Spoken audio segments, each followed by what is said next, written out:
โอเคเนาะสบายดีทุกคนก่อนอื่นก็ขอต้อนรับทุกคนเข้าสู่ Friends of Figma เวียงจันทน์เนาะก็คืออ่ามันเป็นงานหนึ่งเนาะที่อ้ายจัดขึ้นก็คือเป็นเรื่องของ UX UI Design 101เนาะซึ่งก่อนอื่นเดี๋ยวอ้ายขอแนะนำเกี่ยวกับคอมมูนิตีที่เป็น FOF เวียงจันทน์ก่อนเนาะซึ่งFriends of Figma นี่นะมันจะมีอยู่ทั่วโลกเนาะก็คือที่ไอโซนี่แหละมันจะมีแต่ละส่วนเนาะซึ่งอาเซียยุโรปอินเดียต่างๆ ซึ่งทุกคนเนาะสามารถไปจอยคอมมูนิตี้ใดเนาะเวลากดจอยก็ง่ายๆกดเข้าไปแต่ละชัปเตอร์นี่เนาะแล้วก็กดจอยนะเนาะซึ่งข้อดีก็คือเวลามีงานต่างๆเนาะเขาเจ้าก็จะส่งอีเมลมาให้เป็นแบบออโต้เลยเนาะแล้วเราก็แค่ไปลงทะเบียนเข้าร่วมสินะในนั้นก็เนาะก็จะเป็นในเรื่องของ FOF เวียงจันทน์ก็คือคอมมูนิตี้ของเวียงจันทน์เฮาเนาะนอกจากที่เป็นของ FOF เวียงจันทน์แล้วเราก็ยังมีคอมมูนิตี้ที่เป็น Facebook Group เนาะตัวนี้ก็อาจจะเป็นคอมมูนิตี้นึงที่เรามาแลกเปลี่ยนนำกันเนาะเกี่ยวกับในเรื่องของการออกแบบ Product นั่นแหละเพราะว่าจะเป็นดีไซเนอร์หรือ Developer นำกันเนาะแล้วก็งานนี้ผ่านมาถือว่าเราจัดมาได้7หัวข้อแล้วเนาะนับตั้งแต่เริ่มUX UI Essential พูดมาเลยเนาะแล้วก็ UX Research เรื่องของ IA กับ User Flow แล้วก็เรื่องของ Wireframe เนาะ Design System UI Design แล้วก็ Hand Off ให้ Dev แนวใดแล้วก็ล่าสุดอาทิตย์ที่ผ่านมาแม่นตัวเรื่อง Prototype เนาะซึ่งแต่ละหัวข้อเราสามารถ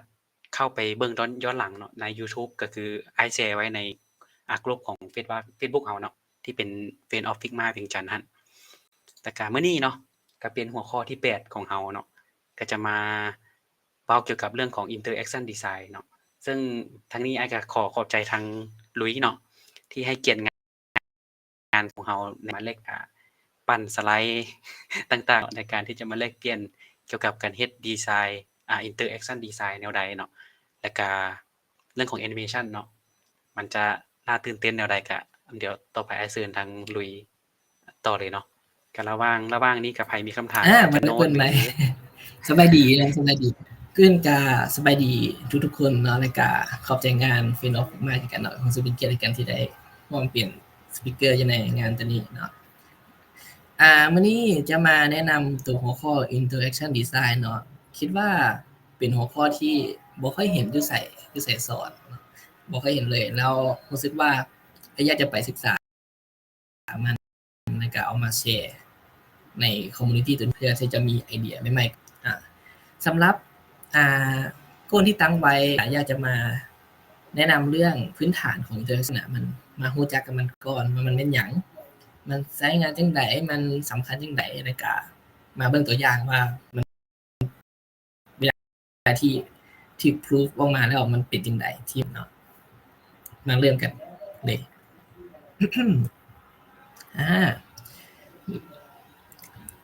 เริ่มด้วยคำถามเนาะ interactive design เป็นหยัง interaction design เป็นหยังคือเชื่อว่าหลายๆคนน่ะพบเจอกับตัว interaction design เนี่ยอยู่ในชีวิตประจำวันเลยว่าจะเป็นการที่เราเข้าลิ้นโซเชียลมีเดียต่างๆเนาะที่เราทำการเลื่อนหน้าจอเนาะเลื่อนข้างเลื่อนขวากดลิงก์การกดปุ่มทึกใจหรือว่าการกดค้างเพื่อแสดงความรู้สึกถึง Facebook นะซึ่งนั่นแหละมันก็คือการที่พวกเรากำลัง experiencing interaction design อยู่กำลังประสบกับตัว interaction design นั้นอยู่แล้วก็เกิดให้เป็น experience ของบุคคลนั้นๆหรือว่าของกลุ่มคนนั้นๆที่อยู่ในสังคมนั้นๆตัวอย่างถ้าอยู่ในสังคมของแพลตฟอร์มโซเชียลมีเดียเนาะการที่เราจะเบิ่งเนื้อหาทาง Facebook ทาง TikTok IG หรือว่า Twitter เนาะTwitter มันก็บ่ฟังแล้วแก X เนาะเวลาที่จะเบิ่งคอนเทนต์เขาเจ้าก็จะเลื่อนขึ้นเห็นบ่เลื่อนขึ้นเพื่อเบิ่งแต่ถ้าเมื่อใดก็ตามที่ยูเซอร์ไปเจอแพลตฟอร์มที่ออกแบบ UX ที่มันขัดต่อ experience ที่ผู้คนเคยเจอมาเขาเจ้าก็สิให้ความรู้สึกแบบบ่ดีเนาะแบบรู้สึกว่าบ่ดีกับแพลตฟอร์มนั้นแล้วก็ออกแล้วไปใช้แพลตฟอร์มตัวอื่นปัญหาพวกนี้มันส่วนหลายมันก็เป็นปัญหาทางด้าน UX นั่นแหละและไอ้ตัว interaction design นี่แหละจะเข้ามาช่วยเสริมตัว UX เนี่ยให้มันดีก็เลยว่า interaction design จะเข้ามามีบทบาทในจุดนี้อีกคลิปนึงของ Stop เพิ่นกล่าวไว้ว่าdesign is not just what it look like and feel like design is how it work นะสำเนียงเราวเป๊ะๆเลยนะบ่แม่นแต่ว่าจะออกแบบให้มันมีหน้าตาจังใดให้มันสื่อถึงหยังรู้สึกจังใดเนาะแต่ว่าการดีไซน์มันคือการที่เฮ็ดจังใดให้มันใช้งานได้จริงให้มันเวิร์กกับ user ตัวนั้นเนาะสำคัญก็เลยว่าอันนี้ก็เป็นคำว่าของสตีฟจ็อบส์เนาะกล่าวไว้แบบรู้สึกว่าโอ้มันแม่นเนาะคักดีจ้าบก็เลยคำจำกัดความว่าการออกแบบการโต้ตอบเนี่ยถ้าไปตามตรง interaction design เนาะมันคือการออกแบบการโต้ตอบระหว่างผู้ใช้กับระบบว่า human กับ system เนาะเพื่อสร้างประสบการณ์ใช้งานที่มันดียิ่งขึ้นนะตัวนี้ก็ได้คิดมาจากช่องBorn to Dev เนาะสามารถไปติดตามกันได้เดี๋ยวขอขยายความนิดนึงเนาะถ้าเว้าถึง interaction design ก็คือการโต้ตอบเนาะการออกแบบการโต้ตอบระบบน่ะมันจะมีการโต้ตอบกับ user จังได๋เวลาที่ user มีการโต้ตอบกับระบบคือจะมีการออกแบบให้มันโต้ตอบกันได้จังได๋ระหว่าง system กับผู้ใช้เข้าใจง่ายๆแบบนี้เลยเนาะหลักการของมันเท่านี้แหละเดี๋ยวเฮามาเบิ่งก่อนว่าไอ้ interaction design น่ะมันโฟกัสอย่างแน่เนาะ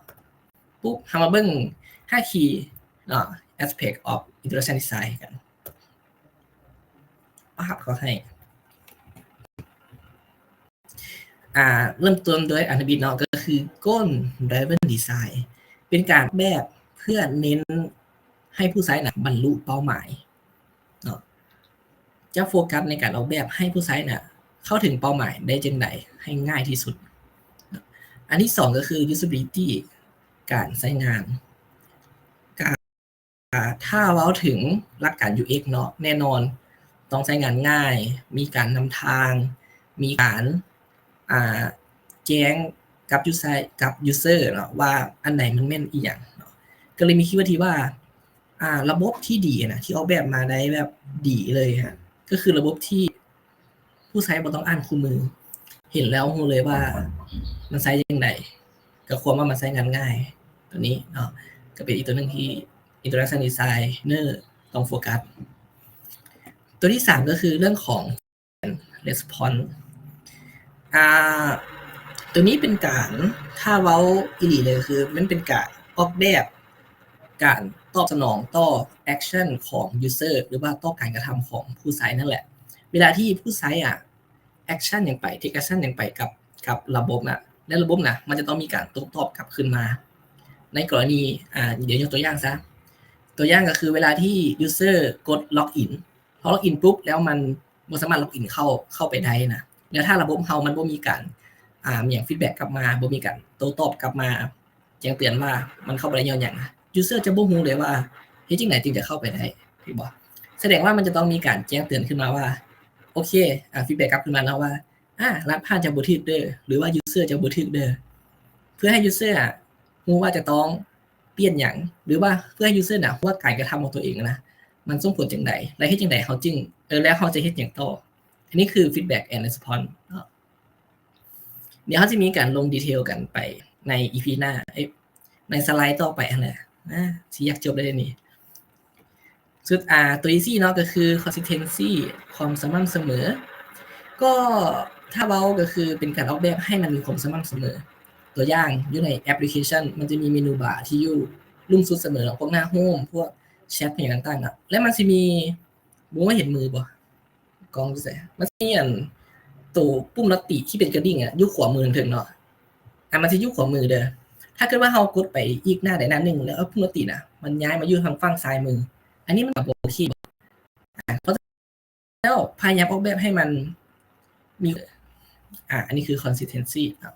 และอันสุดท้ายก็คือเรื่องของ micro interaction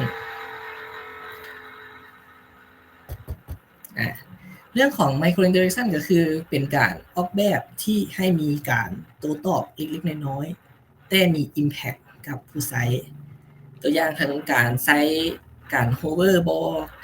การanimate บ่หรือว่าเฮ็ดพวก prototype พวกเอฟเฟกต์ต่างๆคือที่ Happy เคยสอนใน EP ก่อนเนาะการเฮ็ด prototype น่าสนใจหลายก็เฮ็ดให้รู้สึกว่าUI ของน่ะมันมีชีวิตชีวาหลายขึ้นมันน่าใช้มันน่ากดมันดึงดูดเนาะก็ตัวนี้จะเป็นตัวที่ ทาง interaction designer ต้องโฟกัสเนาะมี5อันซึ่งอันที่ว่าใหม่นะถ้าเว้าเรื่องของความใช้งานง่าย non disability หรือว่าการนำทางผู้ใช้ตัวนี้ก็เป็นส่วนของ UX ถ้าเว้าเรื่องของ contingency หรือว่าเรื่องของ micro interaction น่ะการเฮ็ด prototype บ่การใช้ animate บ่อย่างต่างมันก็เป็นส่วนของ UI แล้วไอ้ interaction นี่นะมันเป็นส่วนของ UX หรือว่าเป็นของ UI ล่ะ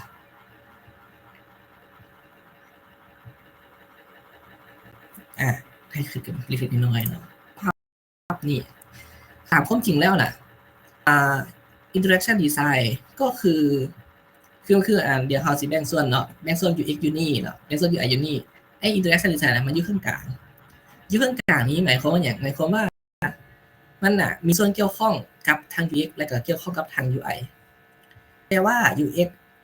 แต่ว่าไอ้ IXD นะตัวย่อของมันเด้อ IXD น่ะจะเป็นพาร์ทนึงของ UX ก็คือเป็นส่วนนึงของการเฮ็ด UX design นั่นแหละเพียงแต่ว่าไอ้หมอ IXD น่ะมันสิมีความเกี่ยวเนื่องกับ UI นำถ้าว่าง่ายก็คือเดี๋ยวเราสิมาแยกบทบาทกันก่อนเนาะถ้าเว้าเรื่องของบทบาทของ UX ถ้าคำจำกัดความของมันคือ experience แล้วบทบาทของมันก็คือการโต้ตอบแม่นบ่ทั้งการโต้ตอบเฮ็ดให้เว้าเรื่องของความรู้สึกมักรู้สึกง่ายรู้สึกยากรู้สึกสับสนวุ่นวายต่างๆอันนี้คือ UX หมดเลย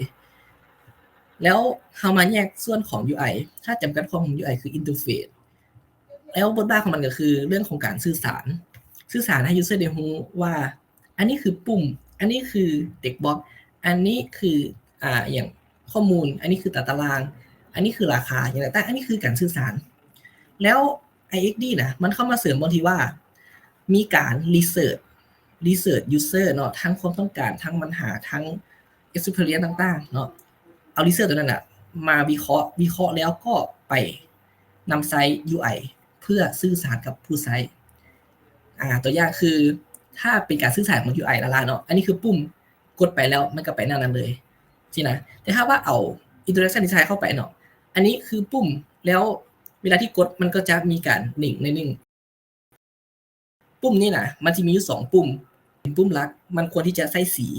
ส่วนไหนปุ่มไหนที่เป็นปุ่มรองก็ควรที่จะเฮ็ดดรอปลงมาหรือว่าอันไหนที่เป็นปุ่มอันตรายก็เฮ็ดเป็นสีที่มันอันตรายขึ้นบ่ก็สื่อสารขึ้นแอดวานซ์ขึ้นไปอีกว่าอันนี้น่ะอยากจะบอกถึงหยังบ่เพียงแต่ว่า UI ที่สื่อสารละแต่ว่าสื่อสารโดยความรู้สึกนำอันนี้แหละคือ IXD เนาะหรือว่า Interaction Design สรุปง่ายก็คือมีส่วนเกี่ยวข้องกับทาง UX และ UI แต่เป็นหนึ่งใน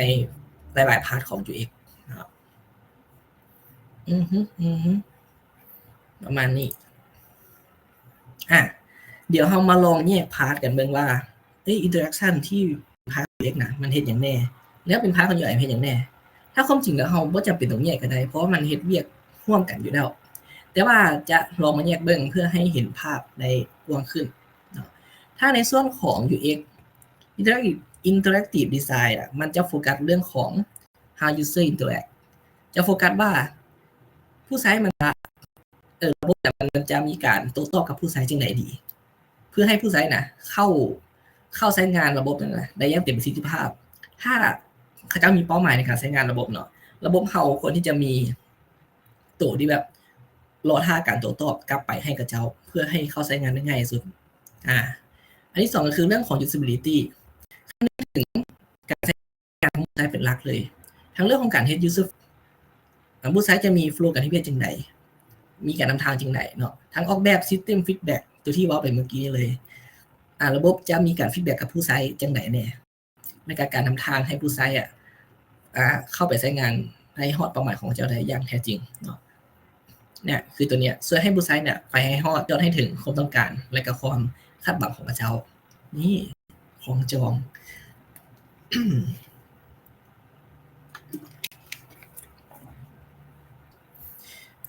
ต่อมาจะเปลี่ยนในพาร์ทของ UI ในพาร์ทของ UI ก็เข้าใจง่ายๆเลยก็คือมันเฮ็ดเวียกกับ element ของ UI ก็ element ทุกอย่างของ UI เลยเนี่ยวงเล็บปาไว้เนาะทั้งปุ่มทั้งไอคอน text box pop up อย่างต่างๆทุกอย่างเลยที่เป็น element ของ UI มัน behavior กับพวกนั้นโดยเข้าไปเสริม micro interaction เข้าไปเสริม animation เข้าไป interactive feedback element เข้าไปพวก hover พวก loading ต่างๆเนาะเข้าไปเสริมพวก media แล้วก็ interactive content อย่างเช่นพวกรูปภาพพวกไฟล์ GIF พวกอย่างต่างๆเนาะเป็นวิดีโอกับแม่นรวมทั้งเสียงนำแล้วเสียงเฮาสิมีการ interact กับเสียงได้จังได๋พวกเฮารู้ว่าเวลาที่มีแจ้งเตือนมาจาก Facebook จะเป็นเสียงจังได๋แจ้งเตือนจาก LINE จะเป็นเสียงจังได๋แจ้งเตือนมาจาก Messenger เสียงจังได๋แล้ว WhatsApp เป็นเสียงจังได๋อันนี้คือ interact กับเสียงตึ๊ดๆๆๆสิจบไปได้นี่จากที่ว่ามาทั้งหมดนี่แหละเขาเข้าใจแล้วว่าภาพรวมมันแม่นหยังเนาะและมันมีส่วนเกี่ยวข้องกับ UX จังได๋และ UI จังได๋เดี๋ยวเฮามาลงลึกกันอีกจักน้อยหนึ่งเนาะเกี่ยวกับเรื่องของcommon interactive element ของ interaction design element interactive พื้นฐานที่นักออกแบบการโต้ตอบนะจะต้องรู้ปรับเข้าให้มาเริ่มกันที่ตัวที่1เนาะ navigational element เห็นทับ5บ่นี่มันมี5อันเนาะองค์ประกอบการนำทางในข้อนี้เนาะก็จะมีพวก button พวก navigation menu พวก break camp พวก search bar อย่างต่างๆที่มันเป็นการนำทางทุกอย่างเลยเนาะเนี่ยอันนี้ก็จะเป็น search bar เนาะอันนี้ก็เป็นพวกปุ่มพวก break camp อย่างนี้อันนี้ก็เป็น navigation menu เนาะไปต่อมาจะเป็นเรื่องของ input control input control ก็จะเป็นการที่ช่วยให้ผู้ใช้เป็น element ที่ช่วยผู้ใช้นะสามารถป้อนข้อมูลได้เอาข้อมูลของค่อยนะเข้าไปในระบบได้เอาความคิดเห็นของเขานะเข้าไปสู่ในระบบได้อย่างต่างๆก็เป็นเรื่องของการป้อนข้อมูลเนาะก็จะมีเรื่องของ text field drop down check box radio button slider หรือว่า date picker เนาะนี่ date picker เป็นตัวนี้เนาะ slider อันนี้ check box เนี่ย check box radio button มีสวิตช์นำสวิตช์น่าจะเกี่ยวinput ตัวที่3นี่ฮู้ๆกันอยู่ตัวที่3คือ interactive feedback element คือคิดว่าตัวนี้น่ะมันเป็นส่วนที่ผู้ใช้คือพวกเขาแหละพบเจอกันดุที่สุดแหละก็เลยบ่ได้เอารูปมาเนาะบ่แม่นว่าเฮาหารูปบ่ทันเด้อบ่ได้เอารูปมาซื่อๆเนาะตัวนี้ก็สิช่วยให้ผู้ใช้น่ะรู้ผลลัพธ์ของการกระทำตัวนี้ดีเนาะอย่างเช่นว่าพวก hover effect เฮาเอาเมาส์ไปจิ้มใส่แล้วมัน hover ขึ้นมาให้ได้รู้ว่าโอเคเฮาอยู่ใน area ตัวนี้ตัว loading spinner ก็เป็นฟีดแบ็กที่ได้ที่ให้ user รู้ว่ามันกำลังเฮ็ดเวียกอยู่มันกำลัง process อยู่มัน loading อยู่เนาะตัว notificationก็เป็นฟีดแบ็กที่ติ้งขึ้นมาเวลาที่ที่ user กระทำบางอย่างถ้าเขาจ่ายเงินมันก็จะติ้งขึ้นมาจ่ายเงินสำเร็จแล้วเด้ออย่างต่างๆเนาะอันนี้ก็เป็น error message เนาะerror message ก็เป็นพวกที่แจ้งเตือนว่าเราผิดพลาดอีหยังตัวอย่างเวลาที่เราป้อนข้อมูลผิดพลาดอยู่ในบอกนะมันก็ติ้งรหัสของท่านต้องใส่8ตัวเลขเด้อรหัสของท่านบ่ถูกเด้อชื่อของท่านบ่ถูกเด้ออย่างต่างๆมันก็เป็น error message เด้งขึ้นมาเนาะตามบริบทต่างๆอันนี้คือ interactive feedback element กันอยู่ในส่วนที่4ทับ5เนาะก็คือ media interactive content กับพวกวิดีโอพวกคลิปพวก carousel เนาะพวก model carousel เป็นอย่าง carousel คืออะไรครับผมเนี่ยเสิร์ชให้เบิ่ง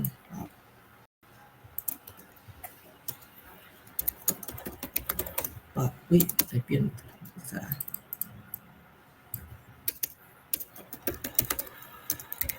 ปรับให้พวกนี้เป็นแสดงรูปแล้วมันเลื่อนเนี่ยตรงเนี้ยกดเลื่อนป้าดไปตัวนี้ปุ๊บเอาให้รายการพวกโมดูลรายการพวกป๊อปอัพโมดูลป๊อปอัพในส่วนของมีเดียตัวนี้มันจะเป็นส่วนของถ้าในเคสของแพลตฟอร์มอีคอมเมิร์ซมันจะมี ป๊อปอัพเป็นที่เราเข้าไประบบเนาะมันสิป๊อปอัพปึ้งเด้งขึ้นมาโซหน้าเราเลยว่าโปรโมชั่นวันคริสต์มาสเด้อเข้าไปอีกก็ปึ้งโปรโมชั่นวันวาเลนไทน์เด้อถึงแม้ว่าท่านจะบ่มีคู่แต่ว่าเฮามีคู่ป๋องให้ท่านเด้ออย่างต่างๆก็เป็นตัวเนี้ยมูดูป๊อปอัพขึ้นมาอือฮึสุดท้ายก็จะเป็นเรื่องของ micro interaction ตัวนี้เป็นจุดที่เฮ็ดให้ UI มันมีความสมูทเนาะแล้วก็เฮ็ดให้ UX มันดีขึ้นเสริมเติม dynamic ได้เรื่องของ button animation เรื่องของ notification break เนาะอย่างเช่นว่าเดี๋ยวไปส่วนของ button animate กันเนาะอย่างคือเนี่ยนี่คือปุ่มเนาะเวลาที่เรากดแล้วมันจะ action ต่างๆกดปุ๊บมันจะยุบลงมันจะเปลี่ยนสเตทเนาะอันนี้คือ animate ของมันตัว notification break ตัวนี้เนาะก็คือเป็นไอคอนแจ้งเตือนเวลาที่มีนอตติเข้ามาแล้วมันจะมีตัวเลข1สีแดงๆแจ้งเตือนอยู่ในอันนี้นะอยู่ในเนี้ยเป็น1ข้อความเข้ามาปุ๊บแล้วเรากดเข้าไปก็เป็นข้อความแจ้งเตือนจากศูนย์เนาะบ่แม่นคนนั้นที่เขาจะบริษัทมาเนาะตัวนี้ก็คือ pull to defeat ดึงเพื่อ defeat นั่นแหละก็เป็น micro interaction ตัวหนึ่งที่ช่วยให้ผู้ใช้ช่วยให้ระบบมันสมูทขึ้นดึงปุ๊บแล้วมันก็ defeat เลยมี form validation เนาะกด solve form กดตัวที่มันแจ้งเตือนนั่นแหละว่ามันerror มันกด solve ต่างๆครับเวลาที่เขาป้อนฟอร์มถูกต้องมันก็สิมีตัวสีเขียวที่นะตัวนี้รู้สึกว่าเป็น micro interaction ที่ดีตัวนึงยังไงคือเวลาที่เขาสร้างรหัสผ่านนะแล้วมันสิมีจะต้องใส่เป็นตัวเด้อใส่ตัวใหญ่เด้อตัวน้อยเด้อตัวเล็กเด้อแล้วถ้าเขาใส่ตัวใหญ่มีแล้วนะมันก็สิติ๊กติ้งมีแล้วตัวใหญ่ถ้าเขาใส่ตัวเล็กปุ๊บมันก็สิติ๊กติ้งมีแล้วที่มันเป็นตัวน้อยมีแล้วที่มันเป็นตัวอักษรตัวนี้ตัว form validation และการตัวไม่อย่าง haptic feedback เนาะการสั้นตัวนี้ถ้าไปใส่ iPhone เนาะมันมีปุ่มปิดเสียงอีกนี่ถ้าเขากดปิดเสียงปุ๊บมันนะโทรศัพท์มันจะสั้นตึ๊กเบอร์นึงมันรู้สึกว่ามันปิดหรือว่าเขาแอคชั่นอย่างนะโทรศัพท์มันหนึ่งตึ๊กเบอร์นึงมันสั้นตึ๊กเบอร์นึงก็เห็นให้รู้สึกว่าโอเคการกระทำของเขานะมันสักเซสหรือว่ามันเป็นอย่างสักอย่างนึงประมาณนี้ก็นี่ตัว element พื้นฐานของinteraction design เนาะนี่ถ้าใครมีคำถามจุดใดก็สามารถถามมาได้เนาะเดี๋ยวจะลงลึกให้เล็กน้อยจากเล็กจากน้อยเนาะเรื่องมาเซสกันจะได้พามาเบิ่งตัวอย่างแหละนี่มีบ่มีเนาะโอเคเดี๋ยวเรามาลองวิเคราะห์กันดีกว่าเนาะพวกนี้เอาไว้เป็น question mark เนาะว่ามันแม่นหยังเนาะจากที่ได้แนะนำมาทั้งหมดเนาะกับทั้งมันแม่นหยังมันเกี่ยวข้องกับยูจังไดและบทบาทของมันเป็นจังไดแล้วมันมีอีหยังเนี่ยที่ต้องโฟกัสหรือว่าที่จะต้องเฮ็ดเกี่ยวกับตัว action design นี่คิดว่าทุกคนน่าจะเข้าใจได้ง่ายเลยแหละเพราะว่าพาร์ทนึงของ UX ที่ว่าเราจะต้องเฮ็ดตลอดอยู่แล้วเพียงแต่บ่ได้มาเจาะจิ้มหรือว่าแบ่งส่วนของมันว่าอันนี้คือ interaction design เด้อเราก็แค่เหมารวมว่าโอเคทั้งหมดที่เฮ็ดมาน่ะมันก็คือ UX ดีๆนี่เองแล้วทั้งหมดที่เฮ็ดมาในส่วนของพวกอนิเมตมันก็เป็น UI ดีๆนี่เองคิดว่าน่าจะบ่ได้มีอย่างที่จะเข้าใจอีกอย่างแบบนั้นสินะเดี๋ยวเรามาลองของกันดีกว่ามาลองวิเคราะห์กันเบิ่งปุ๊บนี่มาลองวิเคราะห์เบิ่งเว็บไซต์ YouTube เนาะถึง TikTok มาเบิ่งว่ามันมี interaction จังได๋แน่ที่เฮ็ดออกมาเนาะในเซสชันนี้ทุกคนสามารถเปิดไมค์รวมกันได้เพราะสิพาวิเคราะห์เลยเบิ่งวิเคราะห์แล้วก็สิวิเคราะห์เล็กจักน้อยแล้วก็สิมีการถามกลับไปนำถามแต่ละคนนำนะครับชื่อมาแล้วเมื่อกี้เห็นมาแล้วนี่ชื่อเห็นมาแล้วสิถามนำเดี๋ยวเฮามาเบิ่งก่อนในส่วนของ interaction ของ YouTube ที่มาเข้ามาก็จะเจอกับตัวการนำทางก่อนเลยเนาะกับทางหน้านี้เนาะก็จะเห็นพวกเมนูอยู่ข้างๆนี่เฮ็ดให้เราสามารถเข้าไปถึงข้อมูลได้ง่ายขึ้นและในส่วนอีกตัวนึงที่น่าสนใจก็คือเรื่องของตัวฟิลเตอร์ที่โซอยู่นี่ซึ่งตัวฟิลเตอร์น่ะมันเป็นตัวที่โซตามความมักเนาะมันฮ้องว่า personalize UX มั้งเนาะที่ว่ามันจะอิงตามความมักคว ความเคยเข้าเบิ่งเนาะแล้วเอามาโซเป็นฟิลเตอร์อยู่ถึงนี้เพราะว่าเนื้อหาของ YouTube น่ะมันมีหลายหมวดหมู่แฮงอยู่ในตัวอยู่ในระบบมันเองแล้วทุกอย่างมาโซแล้วมารีคอมเมนต์เฮาน่ะทุกอย่างบ่ได้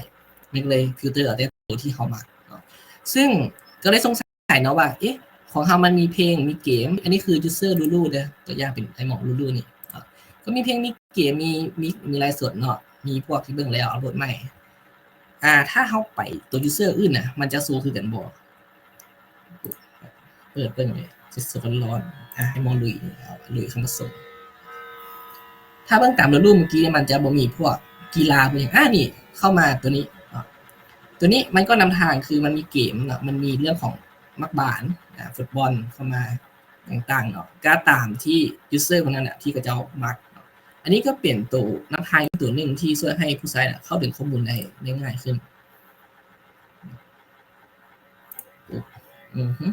แล้วก็อีกตัวหนึ่งก็สิเป็นในส่วนของความรู้สึกที่ว่ามันเอาอัลกอริทึมเข้ามา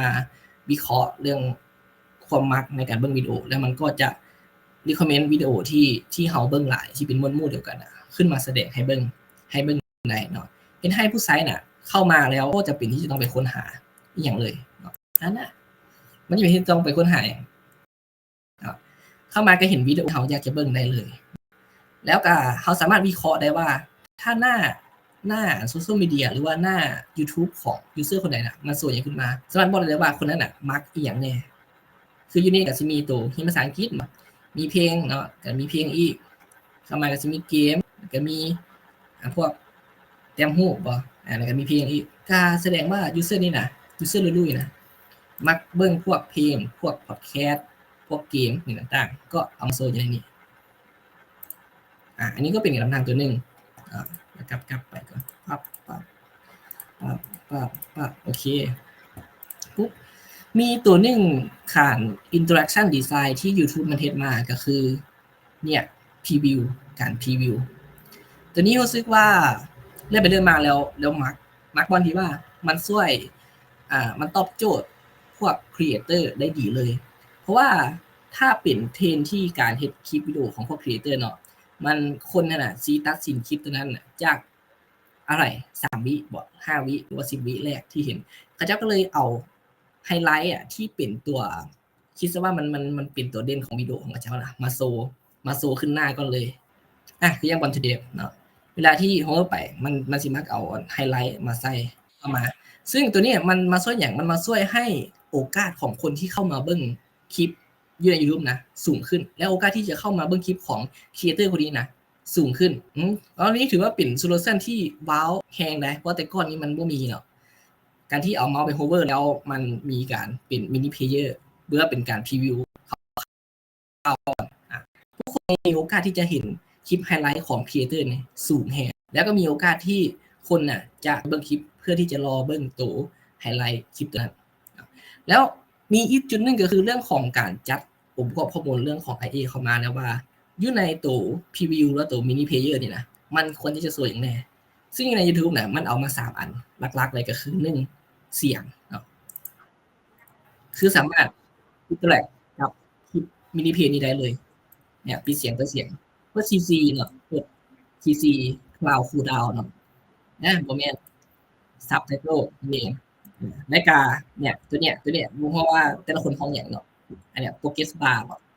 เกี่ยวกับเวลาเราสามารถเลื่อนเบิ่งได้อันนี้คือการที่เฮาบ่ทันได้กดบ่ได้หยังเลยได้แต่ว่าไอ้ YouTube น่ะมันอินเตอร์แอคกับเฮามันแนะนำเฮามันนำทางเฮาว่าโอเคคลิปนี้เป็นจังซี่คลิปนี้เป็นจังซี่ถ้าเฮาบ่อยากเบิ่งเฮาก็ปิดเสียงจังซี่ได้แล้วเบิ่งแต่พรีวิวเบิ่งก็ได้แล้วบัดนี้เนาะเวลาที่เฮากดเข้าไปปุ๊บเข้าไปแล้วมันมีตัวนึงที่ Micro Interactive อีกตัวนึงก็คือเนี่ยพรีวิวเป็นตัวน้อยเนี่ยและเขาสามารถเลื่อนคลิปวิดีโอไปตัวอื่นได้โดยที่คลิปตัวนี้น่ะมันยังรันอยู่เขาสามารถเลื่อนเบิ่งตัวอื่นท่าได้เลยแล้วเพื่อที่ไปเบิ่งตัวอื่นมันช่วยให้ความต่อเนื่องของการนำใช้แพลตฟอร์มตัวนี้น่ะของยูเซอร์น่ะเพิ่มสูงขึ้นยูเซอร์มีโอกาสที่จะใช้ YouTube น่ะโดดขึ้นต่อมาเดี๋ยวเรามาเบิ่งเรื่องของพวก Element UI กันตัวนี้เห็นป่ะเดี๋ยวเราเบิ่งตัว hover เนาะมีปุ่ม hover อันนี้คือ hover เข้าไปแล้วมันก็โฮเวอร์ว่าในการไมโครอินเตอร์แอคชั่นตัวนึงก็คือเฮาบ่ฮู้ว่าไอ้ตัวนี้นะถ้าบางคนที่บ่ฮู้เนาะ 6.5 พันนี่มันเป็นหยังคนที่ยกโปรสินะเวลาที่ไปโฮเวอร์มันก็สิมีตัวหนังสือขึ้นมาเห็นบ่ซันซอบวิดีโอนี้ก็ฮู้แล้วว่าอันนี้คือปุ่มที่แสดงความคิดเห็นมีการโฮเวอร์โดยที่บอกนะว่าอันนี้มันแม่นอย่างนำตัวนี้ก็เป็นไมโครอินเตอร์แอคชั่นตัวนึงที่เป็นการเพิ่มขึ้นมาเล็กๆน้อยๆที่เฮ็ดให้ประสบการณ์ผู้ใช้น่ะมันดีขึ้นบางที่เฮาบ่กล้ากดปุ่มอย่างใดเพราะว่าเฮาบ่ฮู้ว่าบทบาทของปุ่มน่ะมันแม่นหยังถ้าเกิดว่า direct writing เขาจะเอามันบ่เคลียร์หรือว่าปุ่มนั้นมันมีแต่ไอคอนใช่มั้ยเวลาที่เอาเมาส์ไป hover ใส่แล้วมีเต็กขึ้นมาเป็นตัวบอกใบตัวนี้ก็รู้สึกว่ามันช่วยได้หลายแฮงเนาะที่บัตทอนเป็นอนิเมตเนาะเวลาที่เฮากดปุ๊บปั๊บเนี่ยสังเกตเห็นบ่คักได้นี่กดนี่ปุ๊บแล้วมันตึ๊กเนี่ยบ่ได้แข็งมันบ่ได้กดแล้วตุ๊กตักนะมันมีความโยกเนาะโยกนี่แล้วก็มีเอฟเฟกต์ strength ข้างๆนี่นะปิ๊กเห็นบ่รู้สึกว่า UI มันรู้สึกว่าแต่ละแบบมันน่าสนใจขึ้นนะมันเฮ็ดให้เรารู้สึกว่าเป็นตากดสินะและก็มันแต่ก่อนรู้สึกว่ามันสู่ข้อมูลสู่ data ทั้งสองแล้วเดี๋ยวนี้มันบ่สู่แล้วเนี่ยมันสู่แต่คนที่ทึกใจเนาะเห็นให้รู้สึกว่ามัน positive คลิปของพวกนี้มัน positive มีคนเบิ่งหลายคนสั่งนี่บ่ค่อยมีแต่มันก็มีแต่มันบ่สู่เนาะก็เป็นปานนี้ตัวอย่างที่เอามาสู่ให้เบิ่งเนาะบ่ได้เฮ็ด UI ออกมาแต่ว่าให้มาเบิ่งเลยว่าตัวจริงที่ขึ้นมามันเป็นจังได๋แล้วเราลองมาวิเคราะห์นำกันเบิ่งว่าในส่วนใดที่ว่ามันเป็นการออกแบบ interaction ที่เฮ็ดให้ประสบการณ์ของเรามันดีขึ้นมีตัวนึงบ่ที่ลองกดเบิ่งในก่อนที่เราเข้าไปครั้งแรกที่นำใช้แพลตฟอร์มตัวนั้นคือมีอันนี้ขึ้นมาปั๊บเข้าให้ปุ๊บมันมีตัวนี้แล้วเนาะ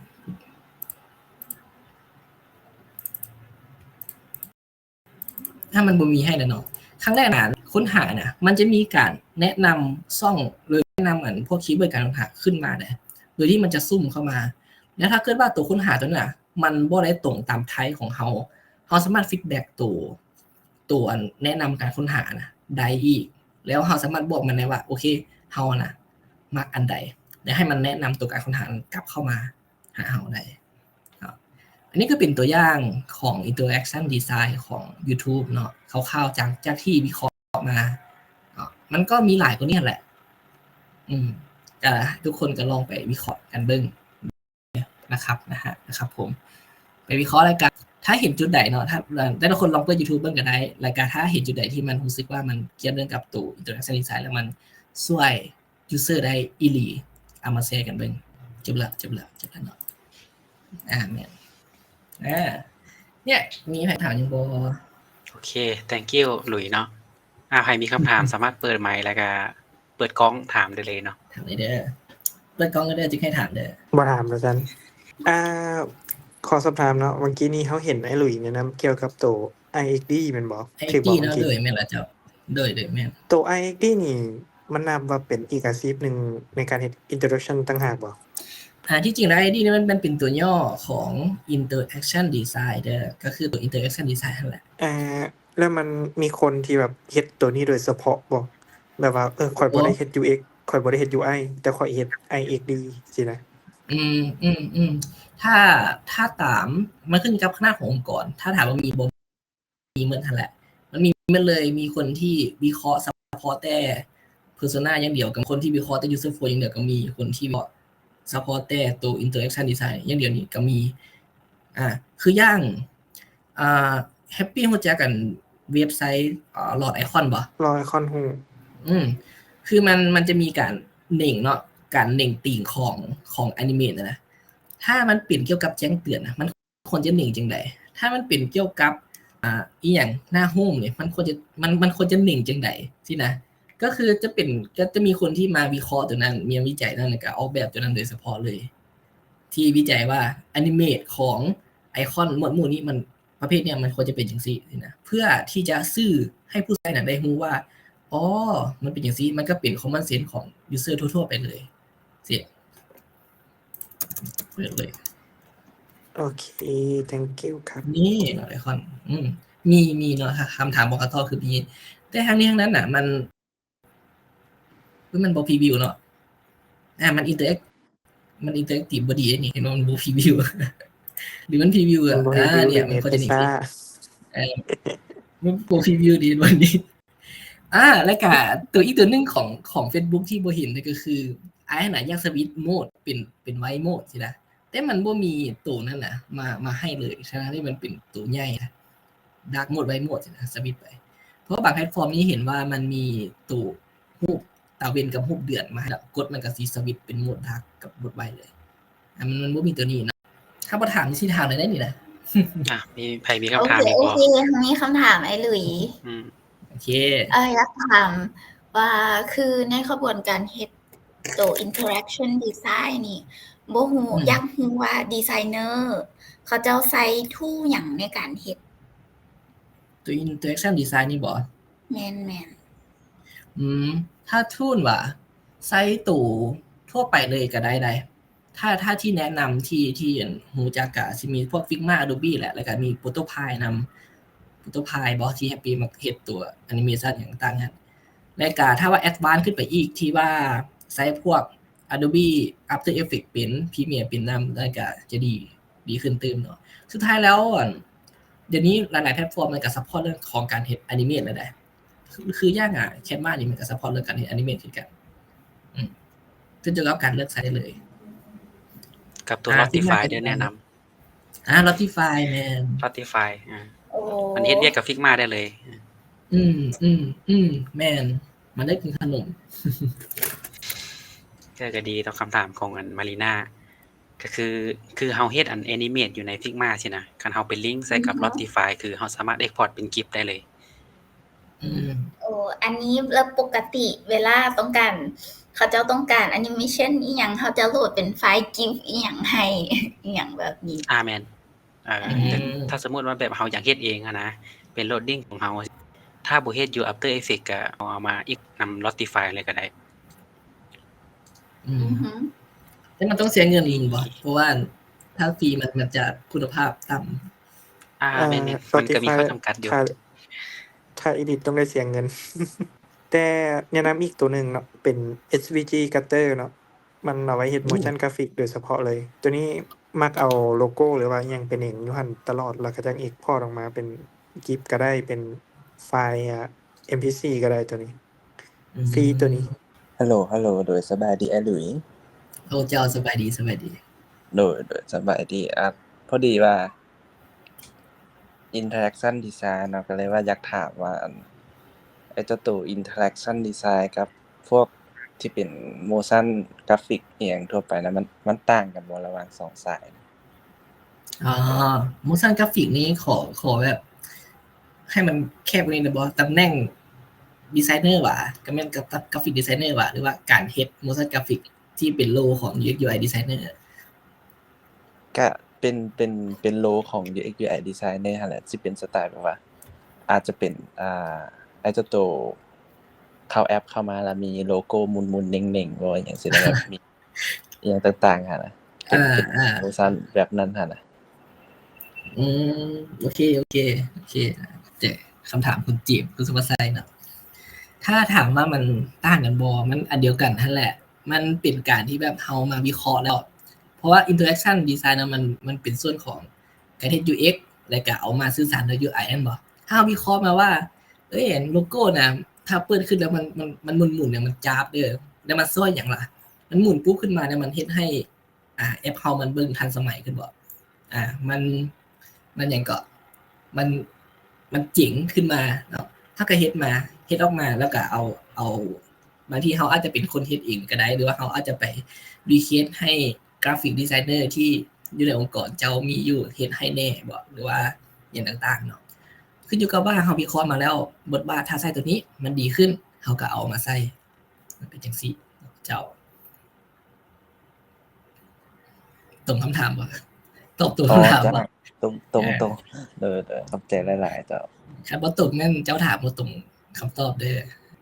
คิดว่ามันเข้าใจง่ายอยู่ใดตัวนี้นะเพียงแต่ว่าบ่ได้มาแบ่งส่วนของมันซื่อๆและก็ถ้าเอาอีหลีนะตัว interaction design น่ะมันเป็นตัวนึงที่ช่วยเฮ็ดให้ UI ของน่ะมัน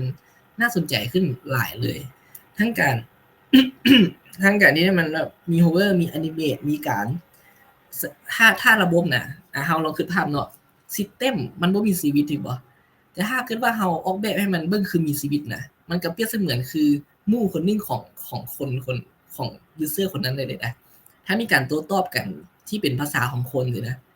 ตัวนี้มันสิช่วยให้ระบบเฮารู้สึกว่ามันน่าใช้มันเฮาอยากจะเข้าไปลมอยากไปลิ้นกับมันนะคือตัวอย่างแอป Duolingo เนี่ยตอนนี้กำลังติดเลยมีใครรู้จักแอป Duolingo บ่แอปเรียนภาษานะแอปเขียวๆเนาะเป็นนกสีเขียวรู้สึกว่า interaction ของมันน่ะคักแฮงทั้ง UI ทั้ง UX มันทุกอย่างคือคักเลยมันมีการซักจูงคนให้เข้ามาเรียนดีมีการสร้างแรงจูงใจโดยการสร้างคอมมูนิตีอยู่ในการเรียนนั่นเองอีกแล้วการรู้สึกว่าเข้าไปแล้วได้เรียนเลยคือเข้าถึงข้อมูลได้ง่ายแฮงDuolingo ถือว่าเป็นตัวนึงที่มันเป็น the best เลยสำหรับตัวเองซื่อๆเนาะณตอนนี้อยู่ในตอนนี้หรือว่าไอ้แม็กยักเซอย่างบ่เซได้interaction design ว่าคันบ่มีถามอาชีถามมาเลยซั่นดอก โอ้มา ก็สิถามเกี่ยวกับตัว interaction design เกี่ยวกับการเฮ็ดเวียกของทีมปัจจุบันเลยสิแหละคือในแต่ละโปรเจกต์นะอลุยได้เฮ็ดบ่ IDX นี่นะ แต่ละโปรเจกต์เนาะเฮ็ดหยังก็ IXD เนาะ ตัวที่เป็นที่แบบว่าเฮ็ด interact design นี่แหละนับตั้งแต่เฮ็ดเรื่องของมันหยังก็เช็คสเตตว่าเวลากดใส่พาสเวิร์ดบ่ถูกเนาะก็คือตัวที่เป็นinput type มันบ่กับ button เนาะเวลากดได้ให้มันเป็นสีนั้นสีนี้นะเลยคำถามคือแต่ละโปรเจกต์แบบว่าอลุยก็ได้เฮ็ดตัวนี้ทุกโปรเจกต์เลยบ่สินะหรือว่าเบิ่งจากหยังสิล่ะจึงเฮ็ดหรือว่าย้อนหยังจึงบ่เฮ็ดสินะโอ้เป็นคำถามที่ดีแล้วเนาะแหน่เราต่ำบริบทเลย คือถ้าเอาตามจริงเลยนะเฮ็ดโดยที่รู้สึกว่ามันต้องเฮ็ดนะเพราะตามที่เกินไปตั้งแต่ต้นเลยว่าพวกเขาทุกคนน่ะเจออยู่กับตัว interaction design เนี่ยเป็นชีวิตจิตใจอยู่แล้วเวลาที่เรานำไซต์พวกแพลตฟอร์มต่างๆที่นำเข้าเว็บไซต์เข้าแอปเข้าอย่างต่างๆน่ะมันมีตัวนี้นะอยู่ทุกบ่อนเลยเห็นบ่ถ้าอยู่บ่อนแสดงว่าในระบบ1นั่นนะการที่เฮ็ดเวียกมันจะเวิร์กได้มันจะต้องเสริมตัว interaction design เข้าไปถ้าเฮาล็อกอินเข้าไปแล้วคือว่าเมื่อกี้แหละเฮากดไปแล้วมันบ่มีแอคชั่นหยังมันบ่มีการอินเตอร์แอคกลับคืนมาหายูสเซอร์นี่นะยูสเซอร์ก็สิบ่ฮู้ว่าต้องเฮ็ดหยังต่อไปก็ตัวนั้นนั่นแหละก็เป็นตัวที่ช่วยกระตุ้นว่าโอเคมันต้องมีอันนี้เด้อมันต้องมีอันนี้เด้อหรือว่าในการเทสเนาะบ่ได้มีการวิจัยตัวนี้โดยเฉพาะเพียงแต่ว่าเป็นการไปวิเคราะห์UI ของแพลตฟอร์มต่างๆหลายกว่าคือที่พาวิเคราะห์ตัว YouTube เมื่อกี้แหละมันมีอันนั้นมันมีอันนี้เล็กๆน้อยๆไปแล้วกูรู้สึกว่ามันคักดีจะเอามาเสริมไส้อันนี้ก็เป็นอันที่1เนาะไอ้2ก็คือเรื่องของการเฮ็ดเวียกของระบบถ้าการเฮ็ดเวียกของระบบถ้ามันมีเรื่องของ flow เข้ามาการที่จะออกแบบระบบอย่างก็ตามมันมี flow เนาะถ้ามี flow มันก็ต้องมีเงื่อนไขว่ามี yes or no มันบ่ถ้า yes มันก็ไปต่อได้ถ้า no มันก็ไปต่อบ่ได้แต่ถ้าเกิดว่ามัน no นี่นะระบบจะต้องเกียงอย่างกลับไปให้ user ได้รับรู้มันก็เป็นเคสที่ว่าเขาจะต้องเฮ็ดอยู่แล้วสินะแต่ยอมรับเลยว่าบ่ได้มีการไปเจาะลึกหรือว่าไปการวิเคราะห์ตัวนี้โดยเฉพาะเฮ็ดได้รู้สึกว่ามันเป็น common sense ที่เราต้องเฮ็ดอยู่แล้วนะและก็มันอันที่3ก็คือตอนที่เราเฮ็ดโปรโตไทป์ออกมาแล้วเราเอามาเทสกับ user เนาะตัว usability test นั่นแหละเอามาเทสปุ๊บแล้วเขาเจ้าก็สิรู้สึกว่ามันบ่คักมันบ่สมูทบ่หรือว่ากดอันนี้แล้วเราตั้งเป้าให้ user เนาะในการเทส usability บ่ให้เขาเจ้าล็อกอินให้สำเร็จแต่ผ่านไป5นาที10นาทีก็จะล็อกอินบ่สำเร็จจักเทื่อ UI เขามีปัญหาแล้วเฮาก็สิมานั่งวิเคราะห์แล้วมันเป็นย้อนหยังก็สิมาอัปเดตจุดนี้แหละไปเสริมเติมเรื่อยๆถ้าสิถามซะนะแหน่ถามก่อนซอกซุ่มดีกว่าโปรสีการนางก้อยผู้ซื้อตุ๋ยแม่นไผตุ๋ยสบายดีคุณตุ๋ย TUI ตุ๋ยบ่ตุ๋ยฮัลโหล อยู่บ่ฮัลโหลฮัลโหลโดยมาแล้ว สบายดีสบายดีอู้ผู้สาวเนาะอัน อ๋อ เป็นจังได๋เรียนคอร์สตัว Interaction Design เนี่ย บ่ได้ยินเว้ย อ๋ออยากถามว่าเป็นนั่นเป็นจังไดตัวเรียนคอร์ส Interaction Design เนี่ย เห็นเข้ามาตั้งแต่ต้นเลยเนาะ รู้สึกว่าคนนำเสนอรู้สึกว่าค่อนข้างพรีเซนต์ที่จะดี แล้วก็เว้าแจ้งหั้นนะอืม เด้อเจ๊สิถามบัดนี้หั่น เคยคือเมื่อกี้แหละ มาคำถามของไอ้แม็กเนาะเคยออกแบบโดยที่มีการนำใช้ตัว Interaction Design นี้เข้าไปเสริมบ่ขอจากเคสหนึงก็ได้ ที่เคยเฮ็ดมา ที่เคยเฮ็ดมาว่ะ โดย ก็คือโตที่จะเว้าเนาะก็คือว่าเวลาที่เฮาเฮ็ด pop up ก็คือ pop up แบบแจ้งเตือนหั้นนะแล้วเฮาก็ไปเอาโหลดตัวกิฟจาก Notify แหละNotify หันแล้วก็เฮ็ดให้มันแบบให้มันสมมุติว่าsuccess เนาะก็ให้มันหมายถึกแต่ให้มันเป็นนั่นไฟล์กิฟเด้งไปเด้งมาซี้นะด้วย แล้วก็ตัว hover ที่ว่ามักเฮ็ดให้มันแบบรู้สึกว่าคล้ายๆว่าให้มันเป็น shadow ให้มันมีเงาให้มันรู้สึกว่าปุ่มนี้เวลาที่เจ้า hover แล้วให้มันมีเงาขึ้นมาเด้อหยังโอ้คักๆๆๆแบบจับดี มักได้บ่ที่ว่าเวลาที่มันเป็น pop up แจ้งเตือนขึ้นมาแล้วมันมี animate บอกว่ามันเป็นจังได๋หรือว่ามันแสดง feeling กลับขึ้นมาแบบเป็นหน้ายิ้มเป็นหน้าให้แบบอินเทอร์เน็ตของท่านบ่ได้เด้ออย่างต่างๆนี่รู้สึกว่ามันบ่แม่นแต่ระบบที่มันแข็งๆคือ AI มันรู้สึกว่ามีความรู้สึกเข้าไปเสริมนำเข้าใจสำหรับการเซตเด้อเจ้าอันเดียวเฮาก็อยากถามว่าเฮาเอิ้นอ้ายวะเอิ้นอ้ายเนาะ 2-3 ปีโอเคอยากรู้ อยากรู้ว่าเคยแบบมีประสบการณ์ที่ว่าการเฮ็ด interaction ที่แบบที่ว่าจังได๋วะที่รู้สึกบ่ดีบ่เคยบ่อยากถามเจ้าแหละถ้าถามว่าเคยบ่เคยนะเคยเพราะว่าบ่ฮู้สิว่าจังได๋ดีอันเอาเคสที่เข้าใจง่ายๆซะที่คนเฮามักลืมก็คือเรื่องของการ transition เรื่องของการเปลี่ยนจากหน้านี้ไปหาหน้านี้หั่นน่ะส่วนหลายบ่ค่อยได้โฟกัสเรื่องการแบบ micro interaction ของมันเวลาที่กดปุ๊บแล้วถ้าใช้ Figma เนาะมันสิมีคีย์เวิร์ดตัวต่อ prototype นะที่มันสิมี Smart Animate มี Dissolve แล้วก็มี Instant บ่ใช้ต่อ prototype น่ะจะใช้ Instant เลยตอนนั้นตอนเป็นเบ้าเนาะก็ Instant แหละกดแล้วมันก็จิ๊กๆๆๆไปเลยแล้วพอเอาไปพรีวิวให้อันเฮาเอา prototype ไปพรีวิวเบิ่งเนาะเฮาก็บ่ได้คือจังหลายเฮาก็บอกว่าโอเคมันถึกตามโฟลว์แล้วบ่ได้ใส่ใจตัวanimate เลยแล้วเวลาเดฟไป coding อ่ะเขาก็จิ๊กๆๆๆไปซั่นแหละแล้วพอมาพรีวิวในโทรศัพท์เบิ่งมันคือบ่สมูทว่ะเฮาก็ไปตีเขาเจ้าแล้วสุดท้ายเขาเจ้าก็ฟีดแบ็กกลับมาว่าเอ้า prototype จะเป็นจังซี่แม่นมันผิดที่เฮาเป็นจังซั่นเนาะแอปมันบ่สมูทคือตอนที่มันเปลี่ยนจากหน้านี้ไปหาหน้านี้มันแข็งเป็นจังซั่นอยากรู้ว่าเดฟถูกใจสิ่งนี้บ่ ที่จริงเดฟก็ถึกใจตลอดนั่นแหละถ้าเฮาออกแบบโปรโตไทป์ไปเนาะที่เขามักเซลกันว่าเดฟกับ UX UI เขาเจ้ามาผิดกันมันเป็นเรื่องบ่จริงเนาะแม่นบ่จริงโอเคส่วนหลายเขาเจ้าสิมักมีปัญหาบางทีว่าไอคอนนี้เอาได้อยู่ไส export มาแล้วมันมัวหรือว่าอย่างกดอันนี้เฮาเฮ็ด hover บางปุ่มเนาะบางปุ่มเฮาอาจจะmake ขึ้นมาใหม่โดยที่ลืมใส่ hover อย่างให้มันเขาเจ้าก็บ่ใส่ hover ให้เฮาจังซี่นะมันเป็นเบราว์เลอร์ของ for Microsoft ของทั้ง2ฝ่ายเลยจังซี่เป็นอะไรผิดพลาดอย่างไรอาจจะก็ตีกันไปเดี๋ยวเสริมตัวคำถามของตุ้ยเนาะที่จริงอันตัวเฮ็ด interaction ก็เฮาก็เฮ็ดให้มันพอดีสิซะที่จริงเห็นเนาะเห็นแอปนึงซะเนาะอยู่ลาวนี่แหละบ่ฮู้ว่าดีไซเนอร์หรือ UX UI เขาเจ้าเฮ็ดให้บ่สินะอย่างเช่นกดตัวอย่างกดล็อกอินก็โหลดบัดนึงเวลากดเข้าไปหน้าโฮมกดแต่ละเมนูนะมีโหลดทุกครั้งเลยเนาะเบิ่งในมุมนึงก็คือบางเทื่ออาจจะบ่แม่น UX เป็นคนเฮ็ดอาจจะเป็นในฝั่ง Dev สินะแต่ทางนี้เนาะก็คือเฮาเป็น UX UI สินะเวลาที่เฮาจะเฮ็ด interact อย่างเช่นว่ากดหน้านี้แล้วให้มันเปลี่ยนเป็นหน้าใหม่อะนะ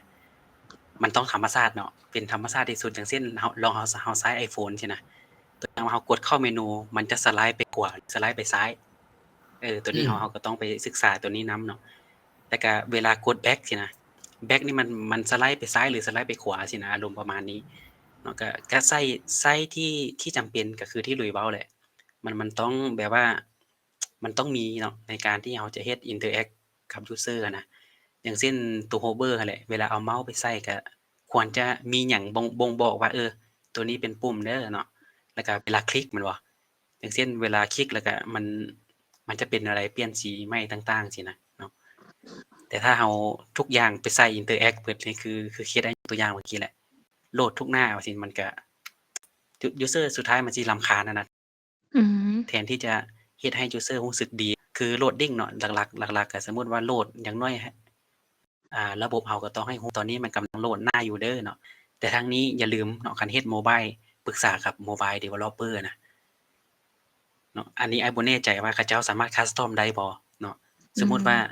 กดคลิกนี้ปกติมันจะสไลด์เข้ามาเบื้องซ้ายสิซะเนาะ Move in เป็นหยังอะนะแต่เฮาจะเดฟสามารถคัสตอมให้เฮาได้บ่สินะคันว่าคัสตอมบ่ได้ก็คือไอ้ว่าเอาแบบที่ปกติแบบว่าเดฟเฮ็ดได้หั่นแหละซึ่งก็ตีกันคือน้องเว้าเมื่อกี้แหละ เจ้าโดยขอบใจไอ้แม็กกี้ ถามได้บ่นี่ อยากจะ ถามได้มั้ยขอเคสก็ได้เป็นเคสที่แบบไอเฮ็ดอินเตอร์แอคเนาะแล้วเฮ็ดโปรโตไทป์ออกมาเนาะมันก็สิมีพวกการเคลื่อนไหวอย่างต่างๆมันก็เป็นธรรมชาติของมันอยู่แล้วสินะแล้วเดฟบ่เฮ็ดตามสิเวลาที่เฮาต้องเอาไปเทสตัวเป็นที่เป็น product นะยังบ่ฮอดอยู่ที่เทื่อนะเป็นตัวเทส product จริงก่อนนะแล้วเดฟบ่เฮ็ดตามนะไอเฮ็ดจังได๋เพราะว่าตอนนั้นเรา ที่ลมอยู่ใดบ่ ตัวเป็นช่วงเวลาที่ต้องเบิ่งเรื่องของบั๊กเห็นบ่แล้ว priority ของ UI นะค่อนข้างที่จะน้อยเขาเจ้าก็สิไปจัด priority ให้กับบั๊กไปก่อนทั้งที่ UI เขาเจ้าก็ยังเฮ็ดบ่ตรงมาซ้ำสิแหละเฮ็ดจังได๋มีเคสตัวนึงบ่ อันนี้มีที่จริงดุเลยเนาะตลอดเลยแหละเรื่องอันนี้เนาะแต่ว่าสำหรับอ้ายได้ในมุมอ้ายเข้าใจเดฟที่ซะก็คือเวลาเฮาดีไซน์มันจะมีเดฟอยู่2แบบนึงคือเขาบ่คิดเองแล้วเขาเฮ็ดตามเฮานะเฮาดีไซน์ปุ่มแบบใดสีใดโค้ดโค้ง radius ทำใดเนาะแอนิเมชันแบบใดเขาพยายามเฮ็ดคือเฮาเลยสินะก็ถือว่าอันนี้แหละมันเฮาจะฮักเดฟประมาณแบบนี้สิซะ แต่มันจะมีอีกเดฟประเภทนึงคือเขาเจ้ามีอยู่ในใจเขาเจ้าเนาะเรื่องการดีไซน์ UI สินะเนาะบ่ว่าจะเป็นโมบายหรือเป็นฟอนต์เอนด์นั่นแหละเนาะทั้งนี้ทั้งนั้นวิธีลมก็คือเฮาบ่ได้บังคับว่าเจ้าต้องเฮ็ดแบบนี้สินะมันก็ยังสามารถอารมณ์อร่วยให้ได้อยู่เนาะบ่หมายความว่าเฮาเฮ็ดสีแดงไปเจ้าไปใส่สีดำสีอื่นน่ะนะอันนี้คือบ่ควรเนาะแต่ในมุม interaction design อย่างเช่นกดพาสเวิร์ดเนาะป้อนพาสเวิร์ดแล้วมันต้องขึ้นนำบางครั้งอ้ายบ่ได้ดีไซน์ให้แต่อ้ายยังให้เดฟเขาเจ้าช่วยสมมุติว่าเจ้าเช็คให้หน่อยเด้อพิมพ์พาสเวิร์ด8ตัวต้องมีอักษรจักตัวแม่นหยังสินะมันก็เลยเป็นการแลกเปลี่ยนกันบางเทื่อเฮาบ่ได้ดีไซน์ให้แต่ให้เขาช่วยเนาะกับเช็คเออร์เลอร์สมมุติว่าเวลาล็อกอินแล้วสมมุติว่ายูสเซอร์นี่บ่มีอันนั้นบ่ให้มันขึ้นเป็นโมดูลตัวนึงขึ้นมาบอกว่ายูสเซอร์นี้บ่ได้ลงทะเบียนสิเขาเจ้าก็ช่วยให้เอาสินะแต่สำหรับมุมอ้ายคืออ้ายบ่ได้บอกว่าเฮ้ยเจ้าต้องเฮ็ดตามข้อยเนาะแต่สุดท้ายเฮาก็ต้องเบิ่งว่ามันเขาเฮ็ดสำนั้นประมาณนี้ได้บ่สินะบ่ต่างจากของเฮาหลายสิจ้ะบ่แม่นว่าเป๊ะๆเนาะสมมุติเฮาสไลด์จากขวามาซ้ายสิจะต้องแบบนี้สินะมันก็เลยก็เลยว่าครึ่งทางอ้ายบ่ได้ฟอร์สว่าต้องตามข้อยได้สิคันว่าเมื่อใดที่เฮาไปฟอร์สเขาแบบนี้ก็คืออ้ายว่าบ่ม่วนแหละเฮ็ดเวียก ในมุมเขาอะนะเขาก็จะเฮ็ดเวียกนำเฮาแบบมันสิเอาทุกอย่างเลยสินะแต่ทางนี้เนาะถ้าเฮาเอาหยังไปพรีเซนต์กับยูสเซอร์แล้วสมมุติว่ายูสเซอร์เขาเจ้าตัวอย่างว่าเขาเจ้ามัก interaction ตัวนี้สมมุติว่าเนาะ animation loading นะตัวอย่างค่อยมักตัวนี้เด้อ loading เด้อสิสิ่งที่เฮาเฮ็ดก็เฮาก็ไปช่วยเดฟก็คือ export เป็น GIF ให้หรือบางเทื่อก็เฮ็ดเป็น SVG บ่เขาไปเขียนเองอะนะก็เลยว่าคันยูสเซอร์เน้นตัวใดมาเฮาอาจจะเอาตัวนั้นไปให้เดฟเฮ็ดก็คืออันนี้เดฟอันยูสเซอร์สั่งมาเด้ เนาะมันก็สิลงประมาณนี้สินะสุดท้ายแม่นบ่เฮาเบสจากยูสเซอร์ก็บ่แม่นว่าโอ้อ้ายอยากให้เฮ็ดแต่อ้ายก็เอายูสเซอร์มาอ้าง เขาอยากได้แบบนี้ได้สินะโอเค 20% จากความจริงเนาะอีก 80% คืออ้าง ก็ถ้าที่จริงสิ่งที่เราเฮ็ดคือค่อนข้างละเอียดเนาะอันคือที่อัน Pixel Perfect เนาะคันในมุมที่เราเฮ็ด UI แต่ต้นมาสินะเราก็จะเข้าใจคำว่าperfect pixel หรือ pixel perfect ที่เราคนที่เฮ็ด UI จะฮู้ดอกเนาะกริดต่างๆแม่นบ่เรื่องสเปซต่างๆซาวก็คือซาวเด้บ่แม่น21 22สินะแต่สุดท้ายเวลาเรามาเบิ่งเราก็ฮู้อยู่ว่าบางเทื่อเราไปคุมเขาหลายเขาเฮ็ดเวียกนำกันก็ว่าบ่ม่วนดอกเขาสิกังวลว่าสุดท้ายมันสิกดดันเขาเจ้าเองสินะเครื่องทางซะเท่าที่ประมาณนั้นเนาะสำหรับอ้ายเด้ที่เฮาก็โอเคได้ในระดับนั้นเนาะวินกันก็เบิ่งทั้งสองมุมก็เป็นมุมมองที่ดีเลยเนาะแชร์กันสิ่งเฮาจะเพอร์เฟคหลายแต่ว่ามันเป็นการที่เวียกร่วมกับทีมสุดท้ายแล้วเป้าหมายของเฮาก็คือมันใช้งานได้มันตอบโจทย์สินะบ่แม่นว่าไปกลุ่มแต่ใน UI บ่มีบั๊กเนาะบ่รีเพราะบางอย่าลืมว่ายูเซอร์บางคนเขาบ่ได้สนฮอดเรื่อง interact กับระบบซ้ำเขาเน้นที่ฟังก์ชันว่ามันใช้เวียกได้บ่ใช้งานได้บ่เนาะก็เลยว่าโฟกัสที่ฟังก์ชันสินะแต่ก็บ่หมายความว่าไปคนละแบบเลยสิเฮาดีไซน์แบบนี้แล้วเจ้าเฮ็ดอีกแบบนึงเลยนี่มันต้องได้ลงกันแหละเจ้าบ่แม่น dev quality สิอารมณ์ประมาณนี้นะเจ้าเฮ็ดอยู่คนละโลกกับค่อยแหละสิแต่ว่าลงกันได้เฮาอยู่ทีมเดียวกันว่าเน้นลมกันนั่นแหละโอเคคนอื่นเด้มีหยังจักเสริมบ่ตัวที่ลุยถามเสริมได้เด้อนี่มารีน่านี่นะเฮ็ดมารีน่าน้องเฮ็ดเวียกคนเดียวเป็น UX UI คนเดียวเป็นอะไร Interact นี่น้องก็ได้เคยได้เฮ็ดบ่ถ้าเป็น interaction จริงๆเฮาบ่ได้เฮ็ดแต่ว่าเฮามักแต่ว่าก็อิงตามกับเจ้าคือแบบอยากขอแบบให้มีแอนิเมชันมีแบบดอกไม้ไฟมีอีหยังแบบนี้สินะเฮาก็มีแต่ไปโหลด GIF มาหรือว่าก็ไปหาไป edit สีไปอีหยังแล้วก็ส่งเป็น PNG บ่แม่นเป็นไฟล์ GIF ให้กับเจ้ามีแต่ประมาณนี้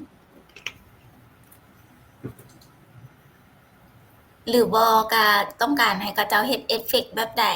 เฮาก็เอาตัวระบบของคนอื่นสินะที่เขาเจ้าพัฒนาแล้วยกตัวอย่างกดแล้วมีอีหยังวึบวับขึ้นก็ให้เดฟเบิ่งขอประมาณนี้แต่บ่สินะจะบ่ได้เฮ็ดบ่เชิงว่าเฮ็ดเอาเองให้เขาเจ้าเบิ่งจะเป็นแบบหา reference แม่นหา reference มาให้ว่าข้อยอยากได้แบบนี้นะสิเนาะอันนี้คักเด้อันไปแคปจอนี่นะหรือว่าไปอันหน้าจอมาให้เจ้าเบิ่งคือบางทีเฮาบ่ได้เฮ็ด UI ซ้ำอันนี้มันเป็นจังซี่เด้อเฮ็ดไปซี่เด้อแคปมาให้กับเจ้าเบิ่งเจ้าก็เฮ็ดตามได้เลยสะดวกสบาย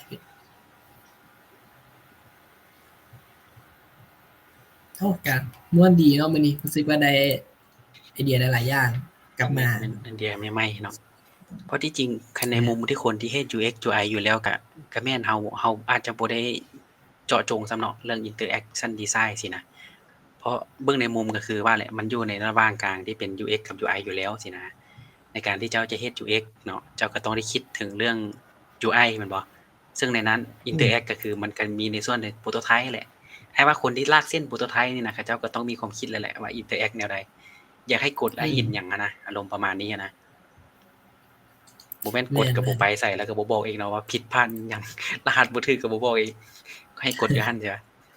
มันจนกลายเป็นแบบความคาดหวังขั้นพื้นฐานของยูเซอร์แล้วสินะไอ้พวก interaction design อย่างพวกนี้นะถ้ายกตัวอย่างก็คือเวลาที่เฮาไปกินข้าวเปียกน่ะทุกคนคาดหวังต้องมีถั่วงอกต้องมีเมทูสินะแต่ไปหานั้นแล้วบ่มีเมทูให้เลยให้ใส่อื่นให้ใส่ซ่อมแทนที่เป็นจังได๋อันนี้มันมีแหละให้กับเพียงที่บ่มีเมทูให้นะมันมีอยู่แถวห้างสังชิดาสังน้อย105เด้ขนาดไลบรารีของเดฟบางตัวที่มันเป็นของฟอนต์เอ็นนะมันก็จะมีตัวแอนิเมตมาให้ในตัวเลยนะบางทีเขาอาจจะบ่ได้ออกแบบซ้ำเพียงแต่ว่าใช้ไลบรารีของกันบ่ใช้อย่างนำกันก็ได้ก็เอาโมชั่นตามนั้นเลยนะมันก็เป็นแบบหลายๆคนเนี่ยเฮ็ดออกมาหลายแฮงเลยคือฟอนต์เอ็นเนาะคือวิวนะเขาเจ้าใช้วิวมันก็มีแอนิเมตของวิวเนาะแล้วก็แม่นเวลาเฮาดีไซน์เฮาก็อาจจะไปเบิ่งอยู่ในเว็บเขาเจ้าหั่นแล้วก็ให้เขาเจ้าใช้ไลบรารีตัวนี้ก็ได้เพราะบางเทื่อเขาไปซอกมาบางเทื่องามกว่าตัวที่เฮาเฮ็ดอีกสินะเขาเจ้าแนะนำเลยเนาะ ในฝั่งที่เป็นฟอนต์เอนเขาเจ้าก็น่าจะรู้แหละว่ามีหยังที่มันน่าสนใจในช่วงนั้นสิ แบบจ้าบเลย แล้วก็เสริมเติมนิดนึงเนาะที่จริงตัว Interact นี้ก็ว่าไผที่เฮ็ดดีไซน์ซิสเต็มก็น่าจะก็ซ้ำกับว่าได้เฮ็ด Interact Design ได้แหละอย่างเช่นพวกเฮ็ดปุ่มแม่นบ่ปุ่มที่เป็นสเตตต่างๆแล้วก็ Input Field อะนะเวลาสมมุติว่าผิดรหัสผิดมันจะเป็นแนวใดเวลาที่มัน Disable มันเป็นแบบใดเนาะซึ่งต่างๆเหล่านี้แหละมันก็เป็นการเกียมที่เป็นการเฮ็ด Interact แหละต่างแต่ว่าตอนที่เฮาไปเฮ็ดโปรโตไทป์แหละเฮาสิลิงก์แนวใดแม่นบ่สมมุติว่าเฮากดเดี๋ยวนี้แฮงอัน local variable เนาะไอ้ไซดูเลย if สินะมันก็จะมีเนาะตัวอย่างว่าถ้า username เจ้าพิมพ์ตัวนี้ถ้าเจ้าไปกดปุ่ม start สินะเขาจะบอกว่าให้ปุ่ม text field ตัวนี้ให้มันโชว์ว่าเป็นสีแดงบ่สีหยังสินะ อ๋อ อันนี้มันก็เป็นตัวหนึงที่ซึ่งมันบ่แม่นแต่เรื่องของการ animate แม่นหยังนะเนาะมันก็คือเฮ็ดให้มันตอบกับอัน user เลยเนาะเวลาเขาเจ้าเฮ็ดหยังกับ UI ของเฮาสินะแล้วมันหยัง feedback กลับมาหา user รหัสถูกบ่ถูกโหลดหรือบ่โหลดสินะ โดยอยากถามคืนได้เพราะว่าฟังบ่ทันเมื่อกี้ได้ยินคร่าวๆเนาะว่า interaction design เนาะก็คือเฮาอาจจะบ่จำเป็นต้องเป็น animate ก็ได้เพราะการบางทีถ้าว่าผู้ใช้เฮ็ดหยังสำเร็จก็แค่แสดงโชว์ข้อความว่าโอเคสำเร็จแล้วตัวนั้นก็รวมว่าเป็น interaction design บ่ อ๋อ แม่นคือคันกลับไปหาเนื้อในของหลุยส์สอนแต่แรกก็คือมันเป็นการออกแบบการโต้ตอบกับผู้ใช้สินะบ่หมายความว่าทุกอย่างต้องเป็นแอนิเมชันมันบ่แม่นเนาะก็คือถ้าเจ้ากด แต่ว่าอย่าลืมว่าคันเฮาบ่เฮ็ดบ่ใส่แอนิเมตมันหยังเลยมันก็สิแข็งๆเนาะคือที่หลุยส์เว้าแหละกดมันก็สิบ่มีตัวอย่างว่าsuccess สิก็ตึ้งขึ้นมาเลยสินะแต่ในมุมยูสเซอร์เขาก็จะเบิ่งว่าอ้าวมาแล้วว่าสินะแต่ถ้าสมมุติว่าเฮาสโลว์ไว้หน่อยนึงมีการโหลดแอนิเมชันหมุนๆเนาะแล้วก็ติ้งแม่นบ่มักเคยเห็นนะมันก็จะเฮ็ดให้ยูสเซอร์แบบโอ้ว้าวสินะกับกรณีมี error แม่นบ่กดแดงตึ้งแล้วมันจะขึ้นสีแดงที่เป็นทวงนะมันก็เฮ็ดแอนิเมตโตกับเฮาสินะ โดย เอาคันตามคำถามก็คือที่จริงบ่จำเป็นต้องเป็นแอนิเมตทุกครั้งเนาะมันก็เป็นการโต้ตอบกับยูสเซอร์หรือบอกให้ยูสเซอร์ซื่อๆว่าระบบเฮาเฮ็ดหยังอยู่ตอนนี้มันกำลังเฮ็ดหยังซื่อ โดยเข้าใจ ๆโอเค น้อง เป็นเลยมีหยังเสริมตัว เสริมได้นิดนึงเนาะถ้าที่จริงแล้วตัว interaction เนี่ยมันคือหลายคนเนี่ยเข้าใจว่ามันคือ animation สินะมันต้องมีการ interact แล้วความจริงแล้วตัว interact นะมันมีหลายจุดโฟกัสที่ว่าจะให้โฟกัสเนาะแต่ว่าอยากให้เบิ่งเรื่องของแบบคือเมื่อกี้เราความคาดหวังขั้นพื้นฐานของ user แหละว่ามันควรที่จะแสดงในรูปแบบใดถ้าเราเพียงแค่ว่าตัวตอบกลับไปกับ user นะมันโอเคแล้วได้ในจุดนั้นนะมันโอเคแล้วเพียงแต่ว่าเราอาจจะใส่พวก micro interaction เล็กๆน้อยๆเข้าไปก็ได้บ่ได้เฮ็ดพวก animate บูบาจังหลายนะเพราะว่าคีย์หลักของมันก็คือให้ระบบมันโต้ตอบกับผู้ใช้ให้มันได้ให้สื่อสารกับผู้ใช้ให้รู้ว่าตอนนี้เราเฮ็ดหยังอยู่ถ้าค่อยอยากไปอันนี้แล้วระบบมันมีการนำทางเฮาไปฮอดจุดนั้นได้บ่ถ้าค่อยอยากรู้เกี่ยวกับเรื่องของ negative project สิค่อยจะต้องไปค่อยเข้า Facebook แล้วค่อยต้องเฮ็ดหยังเฮ็ดจังได๋สินะประมาณนั้นก็นำทางใดก็มีส่วนของการนำทางมีส่วนของการเอารูปภาพมาโชว์ละก็มีประมาณนั้นคิดว่าประมาณนี้เนาะสันก็ให้ขอบใจทางหลุยเนาะที่สละเวลาแล้วก็ให้เกียรติงานเนาะในการที่มาแลกเปลี่ยนเกี่ยวกับเรื่องของการเฮ็ด interact ดีไซน์เนาะแล้วก็หวังว่าเฮาอาจจะได้มีอีกหัวข้อในต่อหน้าเนาะมาแลกเปลี่ยนกันเติมเนาะได้แล้วก็ขอบใจทุกคนที่เข้ามาแต่เริ่มเนาะในการเข้าร่วมมาฟังต่างๆถึงแม้ว่าไอ้ก็ฮู้อยู่ว่าคอมมูนิตี้เฮาก็ยังค่อนข้างน้อยเนาะอยู่ในลาวสิซะแต่ว่าถ้าบ่เริ่มบ่มีเลยไอ้ก็คิดว่ามันอาจจะบ่เกินหยังเลยนะก็อย่างน้อยเฮาก็ให้มันมีการเคลื่อนไหวพอว่าให้มีเคลื่อนไหวสิซะเนาะซึ่งที่จริงกลุ่มของเฮามันก็มีทาง Friends of Figma เรื่องของ UX UI Lounge เนาะสำหรับใครที่ไปจอยก็สามารถ เฮ็ดคอนเทนต์แล้วก็มาแชร์ลง หรือมีคำถามหยังก็สามารถไปแคปจอแล้วก็โพสต์ลงเนาะอ้ายคิดว่ามันจะมีคนที่ตัวอย่างเนาะสมมุติบ่ฮู้สิถามสินะเวลาเราไปถามเขาเจ้าอาจจะได้กับสิ่งที่คนอื่นถามนำเนาะโอเคเนาะอ้ายก็คิดว่าประมาณนี้เนาะสำหรับข้อนี้ก็หวังว่าจะได้มีหัวข้อใหม่ไวๆนี้เนาะโดยท้ายนี้หลุยมีหยังอยากฝากบ่ ก็ขอบใจทุกคนเข้ามาร่วมหั่นแหละก็อยากให้มันเดินอยากให้มันเกิดเนาะแล้วก็อยากให้มันแบบอยากสร้างแรงกระเพื่อมให้ตัววงการนี่แหละให้มันเดินให้มันแบบให้มันใหญ่ขึ้นกว่านี้สินะตอนนี้ อือฮึ